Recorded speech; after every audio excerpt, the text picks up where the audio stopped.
Hola, mi gente de YouTube, les habla José Fernando de Mizar, Y Luis Miguel Afanador. estudiante de Ingeniería Mecánica de la Municipal de Santander. Hoy en este video le vamos a hablar sobre la aplicación del cálculo vectorial en la ingeniería mecánica. Como les comentábamos sobre la importancia y la aplicación del cálculo vectorial en la ingeniería mecánica. Primero que todo tenemos que tener claro qué es el cálculo vectorial para comenzar a aplicarlo en la ingeniería mecánica. Bueno, el cálculo vectorial es un campo muy importante en las matemáticas porque refiere y hace análisis real en la multivariable de dos vectores o más dimensiones.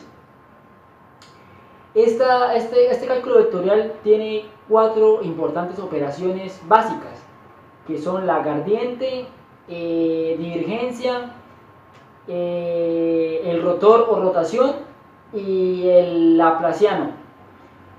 Estas cuatro operaciones hacen énfasis en tener cambio en un campo escalar, en un punto del campo, en el rotor gira en torno al punto que tenemos en el campo vectorial. Introducción. Los motores de inducción son muy utilizados en los procesos industriales para suministrar potencia mecánica y de esta manera realizar tareas que requieren un gran esfuerzo. Luego, un motor de inducción es de un tipo de máquina que convierte energía eléctrica en energía mecánica, que se utiliza para desplazar diferentes objetos. Los motores de inducción son normalmente trifásicos, que poseen tres líneas vivas. Como mi compañero les decía, sobre el motor de inducción, es un motor que transfiere a través de una máquina, transfiere la energía eléctrica a energía mecánica. Esto se utiliza para desplazar diferentes objetos. Todo el mundo sabe que maquinaria puede transmitir o llevar objetos de diferente cantidad, peso y volumen. También tiene una acción de campo giratorio, como campos giratorios coaxiales, que son denominados como el rotor y el extractor. Luego el rotor se consigue directamente, la corriente alterna se produce por la inducción de vanado.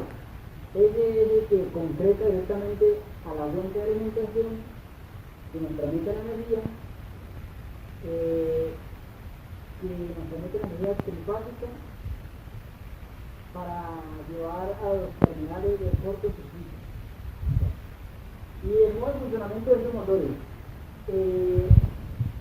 a través de la inducción de las tres corrientes que son distribuidas a 120 grados en un respectivo tiempo n, esto también circula por las tres fases del bobinado, del extractor, también las cuales se distribuyen a 120 grados geométricos.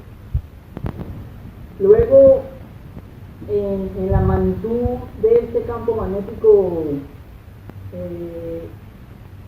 se encuentra una dirección en la bobina que varía simultáneamente en el tiempo. Bueno, los motores de inducción tienen dos formas, la de jaula de ardilla y la del rotor embobinado. Entre estos son comercial, es el motor de jaula de ardilla que más se vende, o sea, el que más la gente pues lo utiliza y es como muy común, digámoslo así, ese tipo de diseño. Teniendo en cuenta que el diseño del sistema de control se hará por ese tipo de motores. Modelo del motor de inducción. Existe una similitud entre el motor de inducción y el transformador. Cuando el transformador se alimenta con una corriente alterna por alguno de sus bornes primarios o secundarios, esto induce en el otro arrollamiento una tensión, definida como la relación entre el número de espiras del primario dividido entre el número de espiras del secundario. Cuando se conecta algunas cargas a este, produce una corriente para alimentar dicha carga. Esta misma condición aparece cuando en el motor se conecta una fuente de alimentación al resto, y esta produce una inducción de campo magnético, que a su vez produce que circule una corriente por el rotor. Entonces, a continuación, se mostrará el modelo de motor de inducción y los elementos que lo componen. Podemos apreciar la fuente de voltaje, sus respectivas resistencias, y ese es el modelo de motor de inducción. Podemos apreciar en la siguiente figura la potencia de entrada PNT al motor de inducción, definida a través de tensiones y corrientes trifásicas. Las primeras pérdidas que se encuentran en la máquina son las pérdidas IR en las devanadas del resto. Pérdidas en el cobre, estator, P. Enseguida, alguna cantidad de potencia se pierde por ciclos histéresis. Podemos apreciar en la siguiente figura también la potencia de entrada al motor de inducción definida a través de las tensiones y corrientes trifásicas.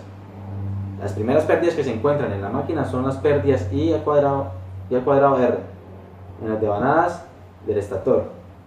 La potencia que queda en este punto se transfiere al rotor de la máquina a través del entrehierro entre el estator y el rotor. Bueno, y finalmente se tienen las pérdidas por fricción y ventilación y pérdidas adicionales.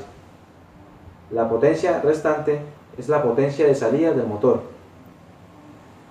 Bueno, las ecuaciones del motor de inducción puede ser descrito con dos ecuaciones que representan su comportamiento en todo momento. Son válidas siempre y cuando sea una máquina trifásica. Estamos en una máquina equilibrada donde siempre se va a funcionar con las dos ecuaciones que veremos a continuación. Bueno, el BS, ese representa las tensiones en los terminales del estator. Y también podemos apreciar el BR, que es la tensión en terminales del rotor, que para el caso del motor jaula de ardilla es igual a 0. Bueno, el BS es igual a la resistencia S por la corriente S, más LSS de la derivada respecto al tiempo por la corriente de S. Y ahí vemos que la fórmula, bueno, nos despliega derivadas respecto al ángulo θ con LSR y la corriente. Luego derivan respecto al tiempo y respecto al ángulo θ. Podemos también apreciar ahorita en la siguiente imagen que RS y RR son las representaciones matriciales en las resistencias del estator y del rotor, respectivamente. Estas matrices son RS, ahí podemos apreciar en la matriz de 3×3 su diagonal principal RS y RS y RS, como lo pueden observar, repito nuevamente, valga la redundancia, ahí son las resistencias comunes que suceden, o que se encuentran en ese circuito. Igualmente el RR también tiene su diagonal principal, su diagonal debe ser toda RR. Y los números que están en la 3×3 pueden variar significativamente. El LS y el LR se representan matrizalmente también respectivamente con el estator y el rotor. En el LS también podemos ver, el LS puede también tener su matriz 3×3, que la diagonal principal también debe ser LS, LS y LS, y su resto de componentes tiene que ser la MS, MS, que bueno, después representamos matrizalmente los ángulos con el SR en el ángulo θ. También se aprecia la matriz. Bueno, en la matriz podemos observar que la diferencia se encuentra siempre cada 120 grados entre coseno del ángulo 2pi, 2/3 de pi y 4/3 de pi. Es la variación de ángulo. Un sistema de control está definido como un conjunto de componentes que puede regular su propia conducta o la otro sistema con el fin de lograr un funcionamiento predeterminado, de modo que se produzcan las probabilidades de fallo o obtengan resultados buscados. Hoy en día los procesos de control son síntomas de proceso industrial que se están evidenciando. Bueno, Luis Miguel, también podemos ver que en esos sistemas de control deben existir dos objetivos. o existen dos objetivos para ese sistema. El primero, tienen que ser estables y robustosos frente a perturbaciones y errores en los modelos. El segundo, que debe ser eficiente según un criterio preestablecido de evidentes comportamientos bruscos e irreales. Bueno, enseguida también podemos decir que existen varias metodologías para el control de velocidad de los motores de inducción. Entre ellas se pueden encontrar el control por número de polos, control de la resistencia del secundario rotor, control de tensión de línea, control de la frecuencia de la línea, voltaje, frecuencia y control de campo orientado. Bueno, también vemos el control de tensión y frecuencia. Esto se requiere a reducir o aumentar la velocidad de un motor de inducción con respecto a su velocidad nominal. Esto se puede aplicar en varios métodos de control, tensión y frecuencia. Este método es fácilmente, se dice que consiste en variar linealmente la tensión en el estator y su respectiva frecuencia. Esto es con el fin de mantener la relación del flujo que circula por el estator y así evitar una saturación en el núcleo del motor. Bueno, tenemos la ecuación del flujo que se puede determinar por la ley de Faraday. La ley de Faraday nos dice que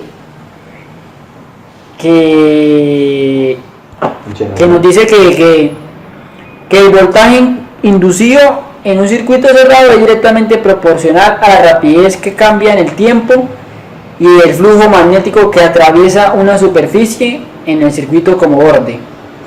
Bueno, la ley de Faraday es aplicada en el cálculo vectorial, porque aquí vemos la ecuación de voltaje por tiempo menos el número de vueltas del alambre con la derivada de flujo eléctrico respecto a la derivada del tiempo. Bueno, también el voltaje aplicado es de la fórmula voltio por tiempo, que es igual al voltaje medio por el seno de la frecuencia angular por el tiempo. Eso es en el núcleo del flujo. Aquí vemos la ecuación o vemos la solución a la ecuación que veíamos anteriormente. Y procedemos a integrar el flujo eléctrico con el tiempo.